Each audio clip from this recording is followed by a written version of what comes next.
we were stuck for about 5 days, and the army came and rescued us. Don't think I'm going to do it in this lifetime. He actually scolded me. He said, "You didn't tell me you had a problem with your..."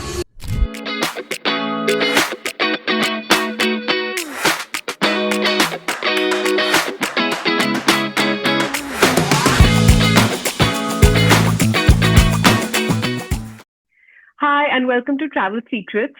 We are so happy to have you, and I'm going to start with your introduction first. It is truly my privilege to introduce my guest today, who is Sathya Saran.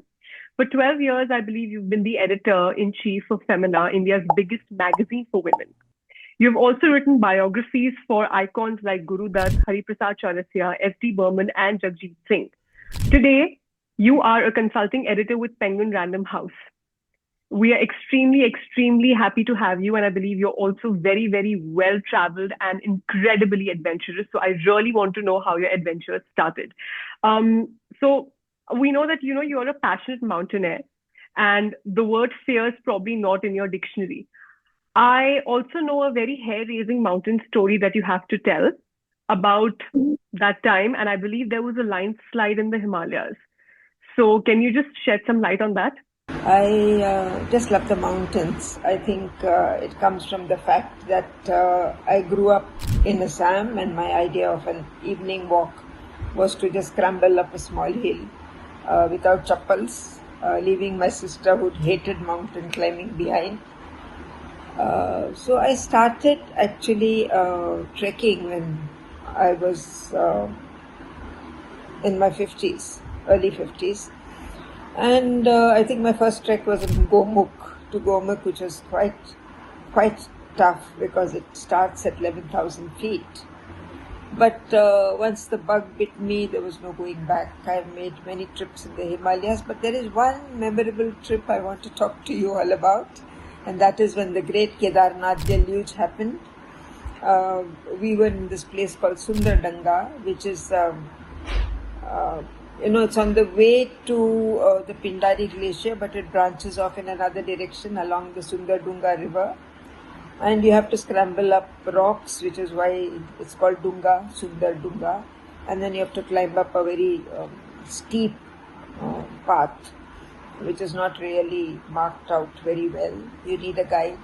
And we landed up in a beautiful meadow, and we were supposed to stay there for 3 days.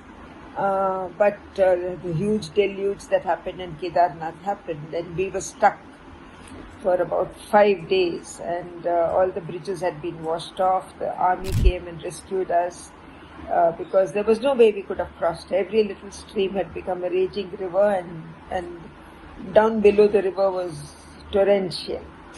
Well, we managed. We walked for 8 hours. We were pulled up pulleys, and they cut little logs to make log bridges, and we walked across praying that we wouldn't fall in.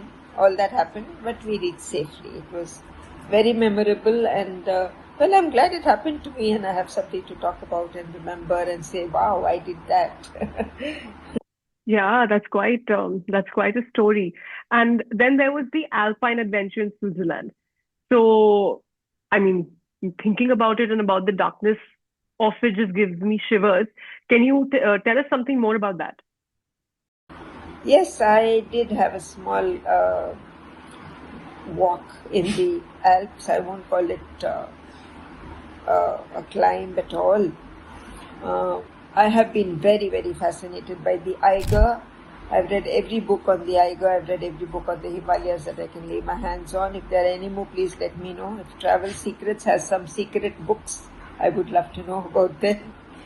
Okay. But the Eiger fascinated me, and when I was going to Switzerland, I booked myself a walk on the base, along the north face of the Eiger, because that is where the most difficult climbs have happened, and the most courageous men have lost their lives trying to climb it earlier. So my son Shiv was with me, and we were planning to do this. The trouble was that I had a torn ligament, and it hadn't mended. It was still very painful. But once you have booked something, you don't want to cancel. So I just went along and said, I'll do it. We had a very nice guide. He had been to base camp. He had climbed the Himalayan mountains. He was very patient, very helpful. But I didn't tell him the state of my foot. And what should have taken like 2.5 to 3 hours, it's 6.5 kilometers of fairly decent track, ups and downs, a lot of rubble, which is the dangerous part. Took about 5 hours because I couldn't walk fast. I fell down a couple of times because I couldn't put weight on both feet equally. But it was all fun. We enjoyed ourselves. And it was only in the end, where we had to climb down some very steep blocks of rock, like a little tunnel kind of thing, that he actually scolded me. He said, "You didn't tell me you had a problem with your foot. I hear you wincing every time you put your foot down." And of course, when you're climbing, you have to use both feet equally strongly. But that was quite the willpower from your side. It ended well. We missed our train. We caught the next train and we were safe in our hotel. And then the struggle to take my boots off started. My foot had really swollen. But again, very memorable, unforgettable. And I dream of going to the Everest base camp. I wanted to do the Chador River walk. I haven't been able to do that. I don't think I'm going to do it in this lifetime, maybe. Who knows? But Everest is a dream. Not climbing it, at least looking at it, watching it, seeing it, see the sunrise or the whatever. How amazing. I think along with our viewers, what I'm definitely going to take from this particular podcast is your will. And to have such a strong willpower and this kind of energy to want to explore new adventures, I think it's really very inspiring.